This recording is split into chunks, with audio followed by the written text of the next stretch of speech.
So I've been reading through the book of Matthew lately, and in chapter 5, verse 9, there's something that I wanted to share with you guys, okay? So it says, "Therefore, whoever relaxes one of the least of these commandments and teaches others to do the same will be called least in the kingdom of heaven.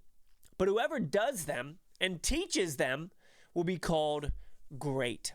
I think it is very easy for all Christians because of our sin nature, but especially for new Christians or immature Christians. Because, hey, it's true, there can be people who have been Christians for decades and they are immature in their faith, okay? So I'm not just saying that this applies to people who have been a Christian for a little bit of time, okay?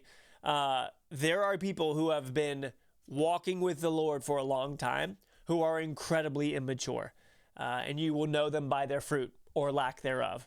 And so what I wanted to share with you guys with this is how I think it's so easy sometimes for Christians to relax sins. To say, it's not like, we got grace. It's okay. It's not that big of a deal. Like, yeah, I'm working on it. I'm trying to get better at it. But, it's just who I am. It's just who I am. We make excuses instead of leaning into discipline to better ourselves and to be more like Christ. And so I want to challenge you. Be somebody who is called great in the kingdom of heaven because you do the commandments and because you teach them. That's not what saves you. That is not what saves you. We don't need to get into that.